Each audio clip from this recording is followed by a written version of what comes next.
Welcome everyone to If you need a buzz, no, it is not tough. There is a place you love, the Social Buzz Club, the place that you need to be set free. They'll make you feel at home like a king on his throne. Information you love, the Social Buzz Club will help you with your goals and help you take the toll. No, you can't go wrong. Socialbuzzclub.com. So do not delay. Visit today. Well, hello and welcome everyone to Social Buzz Club, Social Buzz U. I'm Laura Rubenstein, president and founder of Social Buzz Club. I'm super excited to be here today because we have in the house Paulina Beck. But before we get to her, I have some information, just a little bit of housekeeping. For those of you who are watching on live stream on like Facebook or YouTube, please come over to socialbuzzu.com. Let us get your information so we can send you all the information about our upcoming webinars.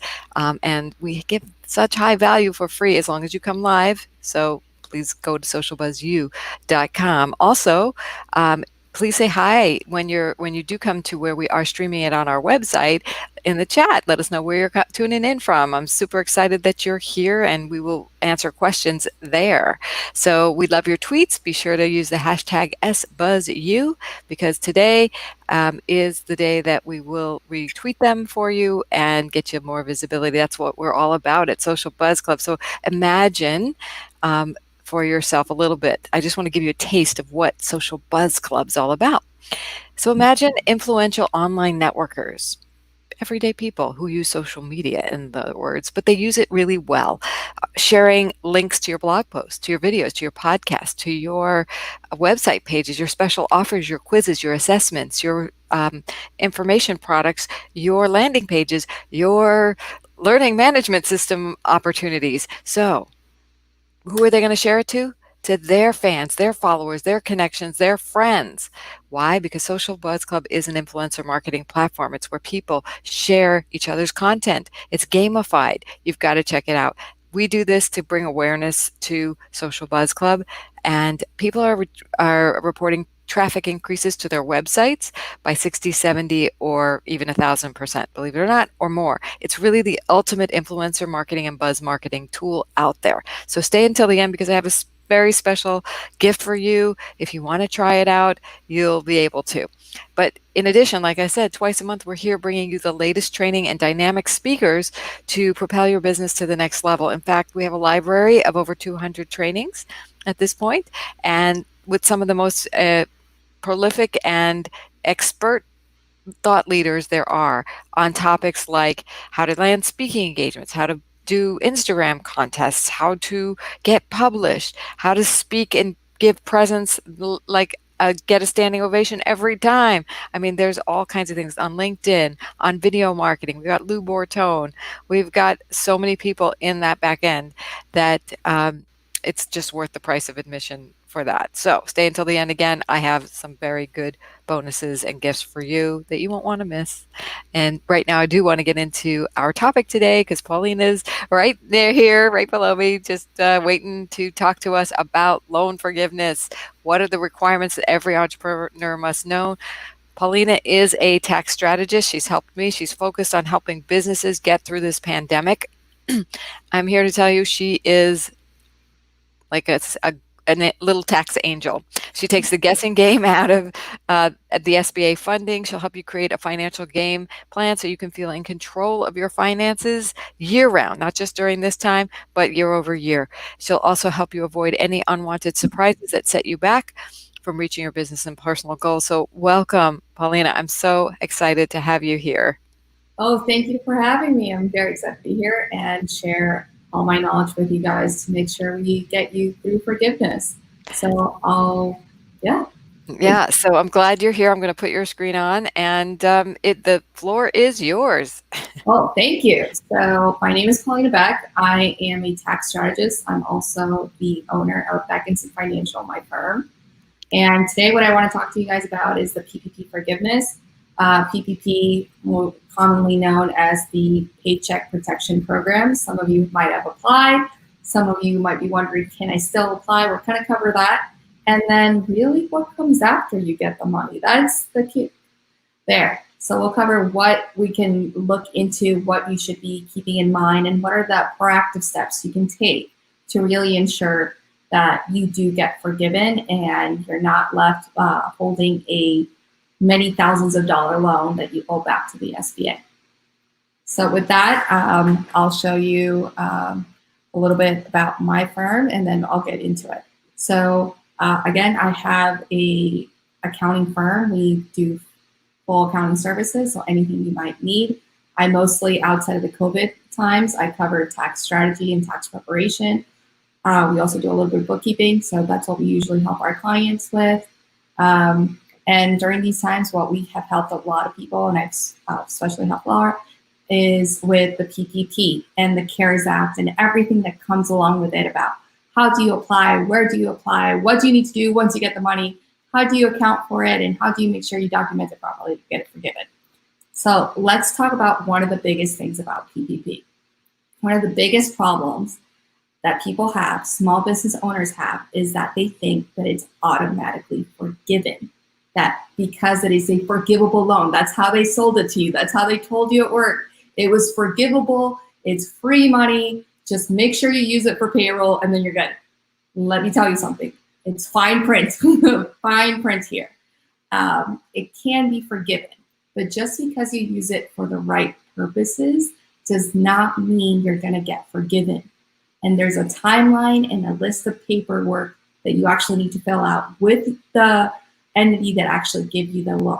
So let's talk a little bit about that. So let's talk about almost like the pillars of forgiveness. What do you have to consider? What are the ideas? So one of the main things, once you get the money, once it's deposited into your account, you have to make sure you record it properly in your books. What does that mean? If you have an Excel sheet, you need to make sure you put it in as a loan because that's what it is. A lot of people I've heard, they get the advice, well, it's technically income, right? Or it's a grant. No, it is a loan until it is forgiven. So make sure you treat it as such. So that's one component of making sure you have accurate financial records. The next thing, and one of the things that most of us don't tend to be very good at or keeping track of, is actually how do we spend our time. If we're paying employees, do we have time cards? Are we keeping track of those? Do we make any contributions to benefits? So whether it be medical, family leave, retirement, all these different things. You have 8 weeks to spend this money. You technically got 10 weeks worth of money that you have to spend in 10 weeks. So making sure you track it properly is very, very important. One of the things you have to consider when it comes to tracking your time is depending on how you are spending the money, not only do you are concerned about when that money got spent, but also when it got paid. Some of us are on a delayed schedule. So maybe we work 2 weeks and then we get paid at the end of those 2 weeks. Maybe we get paid at the moment we actually render the services for our employees. So you have to make sure you're keeping track of it and how much of that money is actually forgiven. Remember that if you have any employee or you yourself have a salary that's above $100,000 a year, you're not getting forgiven for more than the $100,000. So you have to make sure you separate things correctly and you're writing it down properly in your books, whether it be QuickBooks, FreshBooks, Xero, anything. The other thing, like I mentioned before, is employee tracking of salaries and full-time employees. One of the key criteria for forgiveness is making sure that you bring back the people you had when you filed that application. So what does that mean? That means that anyone that you counted in your application when you submitted, you should have the equivalent at the time that you're spending the money. And then you might tell me, but Paulina, what happens if someone doesn't want to come back? What happens if my state hasn't opened back? What do I do? These are things that you would have to talk to someone like me to kind of figure out. But these are key things you want to make sure you have in place before you start spending the money on how you want to attack, because they could be the difference between your loan being forgiven or not. Then figuring out how much do you need versus if you need more. This is key because one of the things that I tell my clients and I talk to people all the time about is this is a loan until it is forgiven. Are you going to need more money? Do you need to apply for anything else. By the way, there was a new guidance that came out on Friday saying previously that if they had capped certain amounts, you can actually go back and ask for more money, even if you already got the money. So this is key. So what are they talking about if you can get more money? Some of the scenarios. Can I ask you a question about that? Of course. Because when you're filling out the form, it says, I understand I will not be given any more money in the application. So now they're changing their mind on that? Yeah. There's certain criteria, so it's not like you can just go back and ask for more money.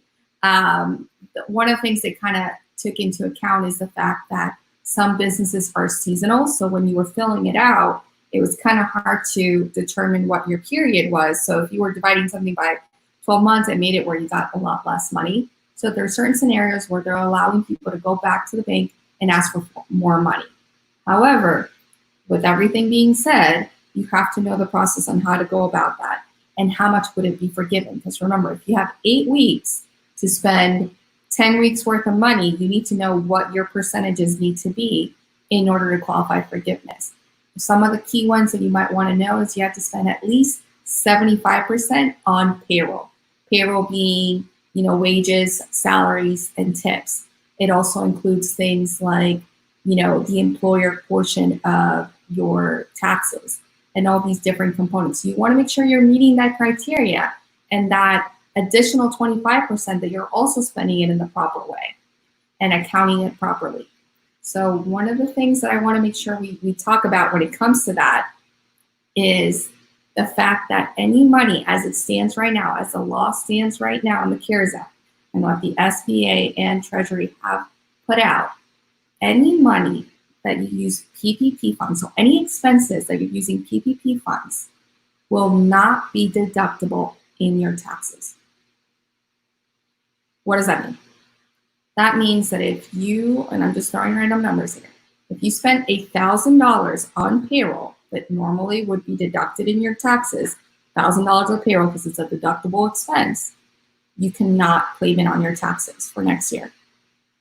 That means that if you do the calculation backwards, now you technically have $1,000 more of income that you're going to be paying taxes on. This is key. You want to make sure you plan for this because depending on the amount of money you have, it can mean the difference between you owing many, many thousands of dollars in additional taxes because of this. Okay. Did you have a question on that one? Yes, that's a big point. So it's not like negating itself out. It's just, it's adding to your bottom line. Interesting. It is adding to your bottom line. And it can be depending. I mean, some people have received, PPPs for, a couple $1,000s, but I've heard of plenty of people that had millions of dollars, hundreds of thousands of dollars. I would say something as small as $10,000. That could be the difference between you paying an extra $2,500 to possibly, it could go as high as an extra $35,000. So that's over $10,000, something very minimal.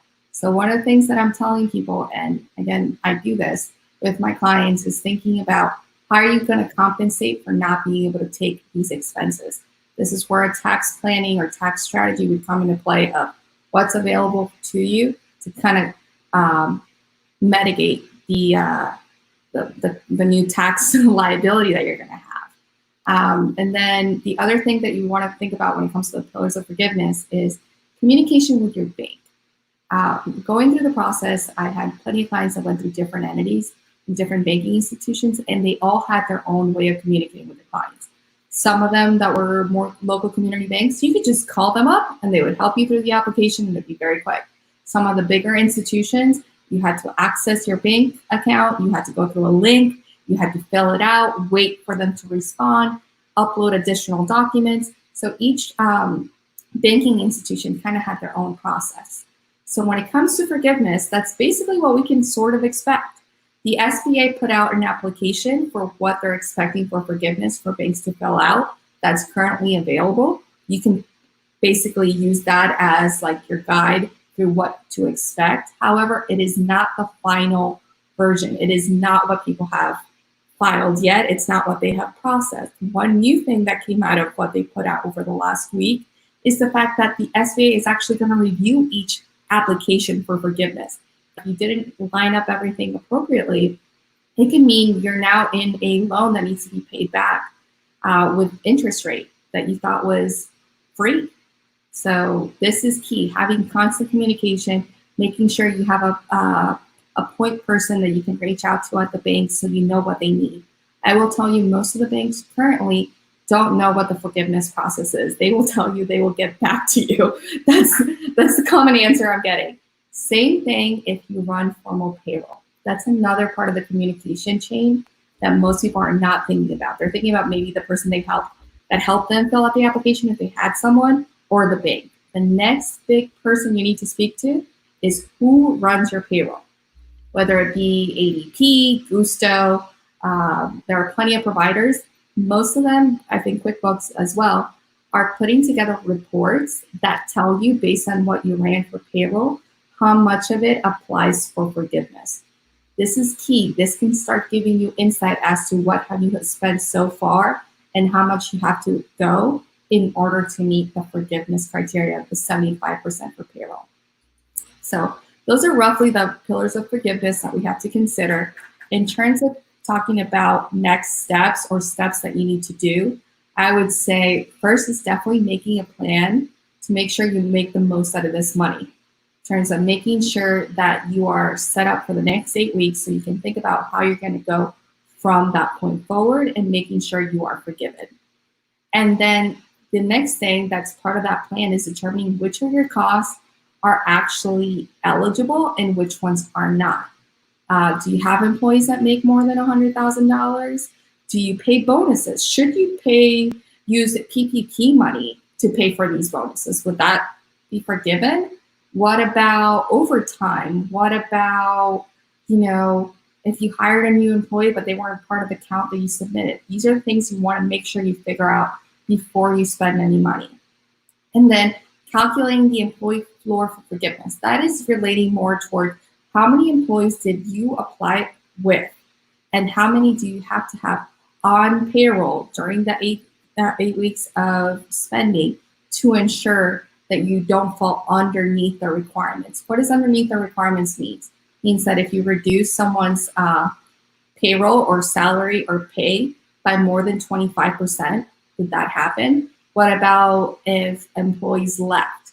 Did they leave voluntarily? Did you let them go? Did you furlough them?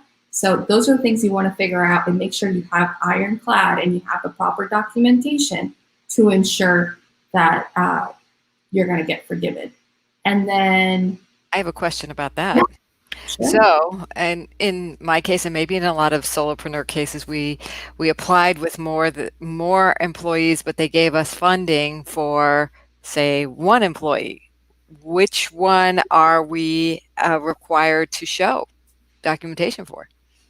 Can you repeat that? I got caught up. Yes. So I applied with a certain number of employees, but they gave me funding for one employee. Sure. So that's one of the things you would want to make sure you review your documentation. What was in your loan? What was in your application? And you confirm that with the bank. If it's one employee and it's just you, you're pretty much set. You're going to stay in business. If, however, there was a difference, you want to make sure what the standard you're being judged against. And if anyone is in unemployment or anyone's been let go or voluntarily let go, you want to make sure you document it. If it's happened to many people that they have employees that went on unemployment and don't want to come back because unemployment is paying their employee more money than what they would be if they showed up to work. So what do you do in that case? Those are things you have to address and you want to make sure you have an answer for and a plan. And I wonder what happens if we pay more, we document we're paying more than we were given the loan for. Is that okay, or should we not do that? Only do apples to apples? So it's based on performance and where you are within the year. So I would say keep it conservative in terms of if last month that's what you were tracking and it is in line with what's happening in the year, that's perfectly fine. Some businesses have done better. So if your pay is respective to that, that's not an issue. However, you can't, I wouldn't necessarily say to give yourself a very hefty bonus that covers, out of that 75%, it's like 20% necessarily. Think of that situation. There's been mixed signals regarding it. Some people have said that, sure, a bonus is considered wages, hence you can include it. Some people have said, well, this is help. You asked help from the federal government. How are you justifying that as an owner, you're going to get a bonus? What have you done to deserve a bonus? A pay raise. What about a pay raise? Or a pay raise. So it's one of those, think about it in respects to what this money was intended for. This was intended to help people stay employed and keep your employees working. So if you and your tax preparer or accountant or advisor find that you can justify it and you want to take that approach, that's perfectly fine. Just know that it could be, you could have different standards that could be changed later on, which this process has shown.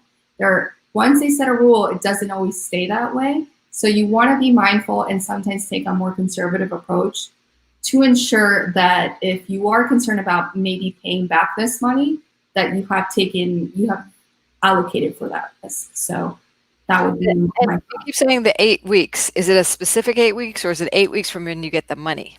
It's 8 weeks from when you get the money. Okay. Unless stated otherwise in your particular loan. Exceptions to that could be possible if your state hasn't reopened or there are other conditions that might fit. But for the most part, it would be the 8 weeks from the day you got the money. So make sure you're mindful of that, because the next step after those 8 weeks is you have 90 days to apply for forgiveness. So it is a very short timeline to apply. And again, as we saw through the entire process, we don't know if they're going to ask for additional documentation. We don't know how long their processing time is. So you don't want to leave it up to chance that you didn't submit all the paperwork in time or all the paperwork you needed or any additional documentation. It's almost like we need a checklist to put in, like the date you got your loan, the date your loan needs to be distributed by, the date by which you need to apply for your forgiveness, the required documents, you're going to need to prove that you use this money the way you need. Wow, I'm almost tempted to create one and send it out to people. Yeah, so that's one of many things we're doing is helping our clients put it together. And thanks, Natasha, saying this is a topic right now so many of us need. Thank you, Natasha. Yeah, it is. It's really important. And there's so many nuances here. You can still apply for the funds.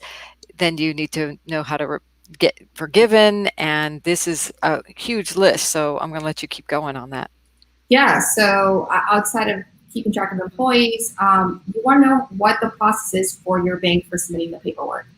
You want to know what applications you need to fill out, what schedules. Sometimes they want you to fill out certain information. One of the many things that you signed when you signed this loan is that you certified all the information was accurate and true. The next thing that you also sign, and you want to make sure you have properly addressed, is that when you applied for it, you felt you had a need for it. Because what happens if somehow your business skyrocketed from the moment you got approved, you got money? You pivoted your business, you made changes to ensure that you would survive.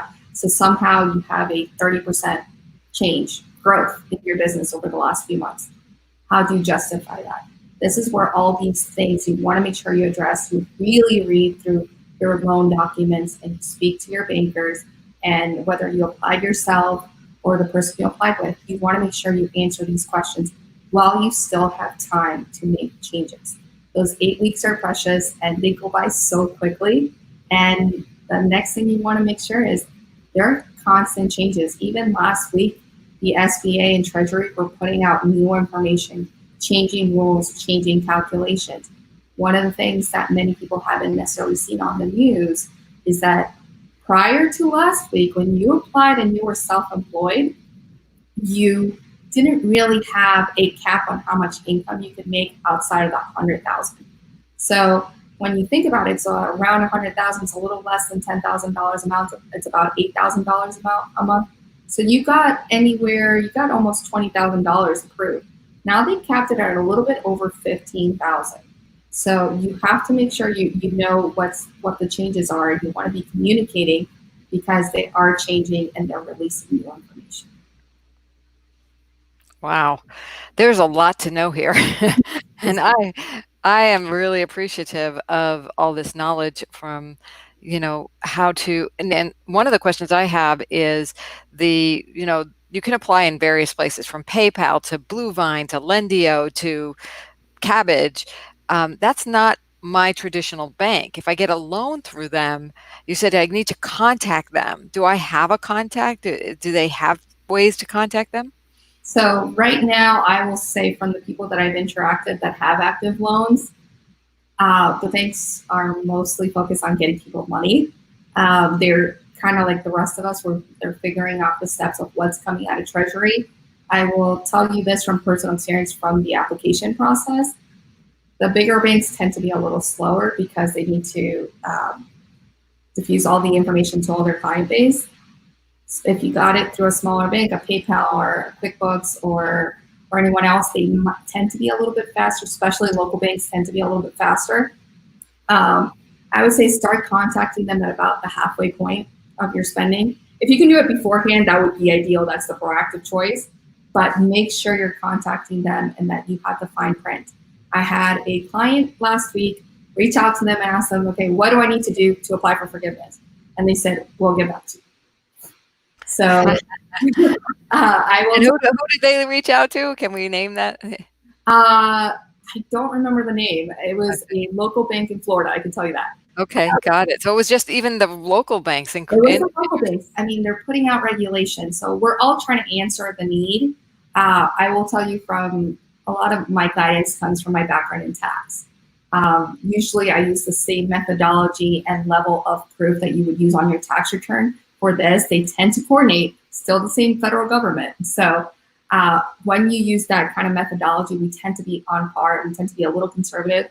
We haven't received anyone forgiven yet because their time period isn't up yet. But I can tell you it's been key. Talking about forgiveness, one thing I do want to let you know, if you manage your own books or you have someone that's not actively tracking all these changes, make sure you document as much as possible anything you're going to claim against this money.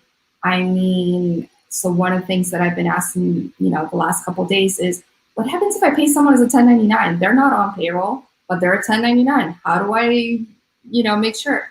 I would say try to document it as much as possible through an email. Try to put a memo if you're just doing a transfer. Make sure you put a memo and it tracks how many hours they worked, what client they worked, if that's how you're tracking it. What time period it counted for, all these different things. That way, when you get asked for proof, you can actually show it. Because remember, just showing a bank transfer on your bank statement is not going to be sufficient. You're going to want to know their information.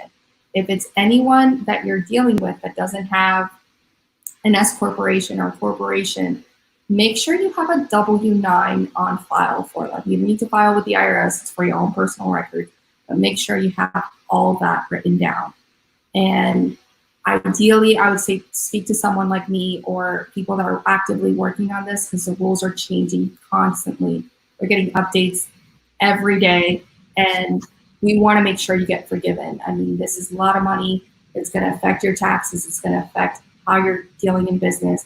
And given that we don't know if there's going to be a second surge or something, we want to make sure you're in the best place possible to survive these times. This shouldn't be harming you. This should only be benefiting you. So how can people contact you if they want to get some hand-holding guidance with you?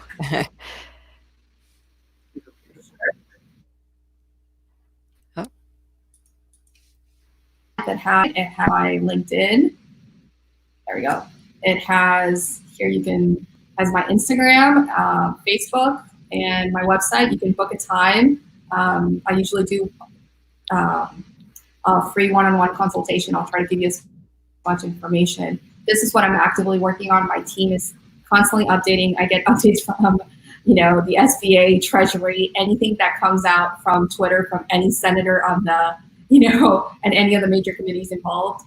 I'm getting updates, so I will try and put out, give you as much information. If you want to sign up for my newsletter, I try to put out new information regarding this every day.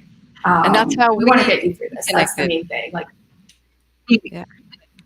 We Yes. connected because of your newsletter. Your newsletter was extraordinarily helpful because I was not in I was wondering, like, do I apply for this CARES Act? Do I even qualify? Is it, for me or not? And after conversing with you and getting some guidance on how to do that, because my bank no longer had the funds, available, then how would I actually get a CARES Act loan if I needed one? So you were very instrumental, and I was able to help even guide other clients and friends and colleagues to you. So it's really amazing that the information's out there and you've got it, and how many people don't have it. And that's why I wanted to do this and have you on this show today, because it's so important. If you first of all, if you've applied, yay, and you got money, even better.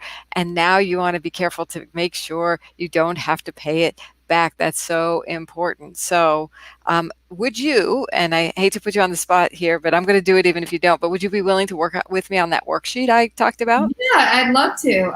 Okay. I'd love to do that. And then one of the things that I wanted to touch base, it's not about PPP, but there are other options if you don't necessarily qualify or there are things that are stopping you from applying.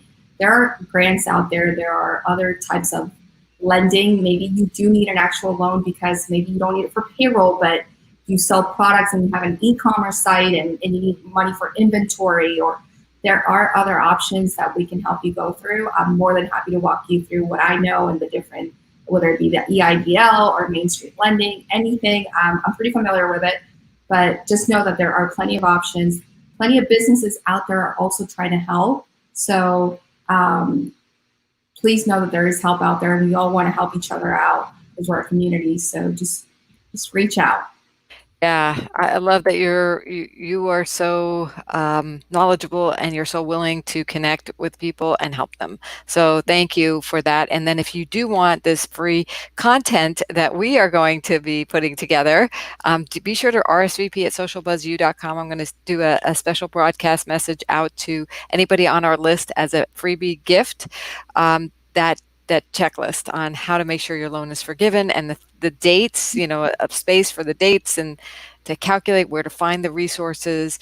And we're just here to help you. I know that's one of the things Social Buzz Club is so committed to. We are committed to helping businesses, like I said in the beginning, propel your business to the next level. No kidding, whether we're in a pandemic or not. In fact, we have an influencer marketing tribe that will, what we do. That's what we do. We help spread the good word about what you're up to in the world. Okay. We help you explode your reach so you can reach the millions who will also want to benefit from your services, where influencers share, because influencers are sharing your content and they are driving the traffic to your websites and getting you the visibility that you never had before, and giving you the access to thousands of fans and friends and followers and connections through this influencer tribe. And that's why I'm so passionate about it. I love it. It's gamified, it's reciprocal. And if you want more influence, if you want to boost your business in this pandemic time, our annual membership has always been pandemic priced. Okay. It's $297 but for a year. Okay. I don't know where you can get a month's worth of Facebook ads for that little. Okay. This is for a whole year of people sharing each other's content, the whole platform. Also, to get you started, I will give you 1 month free if you sign up today with my virtual assistant to do your buzz. All right, it's a buzz virtual assistant. I will get you set up. She'll get you rolling, and it'll be done for you. So, Social Buzz Club done for you for 1 month. And you get the year access to the platform for only $297. You just need to go to socialbuzzpremium.com and sign up today, and we'll give you that. That's like my gift to you. And in the COVID time, especially, is very, very important. Now we have another. I don't know why that says May 14th. We have June 11th coming up, and you have a complimentary session, right, to offer us? All right, so I'm going to stop sharing my screen and let you know that what we have coming up on June 11th is how to make your website like amazingly effective. Like, is it reaching your goals? No, yes, that's the June, in 2 weeks. It's the second, yeah, it's 2 weeks. The 11th of June, That's what we're talking about, is with Brandy Lawson. She is a master of getting your website to produce results for you. So if you need results, that's where we're going on the 11th. Again, if you RSVP, you'll get notified of that, and you can attend live for free. After we're live, I do take them down, and then they go in the back end of the Social Buzz Club, and you can get them for free in the Social Buzz Club. So that's another bonus of joining the Social Buzz Club. All right, so it's a no-brainer to me. Social Buzz Premium, if you want the free month of my virtual assistant and to buzz for you. And then if you just want to get notified of our live streams, then go to Social Buzz U Plus. We'll give you that extra bonus content that we're putting together in between by the end of the month. So, wow, this has been amazing, Paulina. Thank you so much for your wisdom, your knowledge, your organization around this. You really have to be organized, right? So it's incredible, and we got a little bit of losing you, so I'm going to end our live stream now. And thank you again for everyone being here. We'll see you on Social Buzz U for next time, June 11th. Bye for now. Yeah. All right.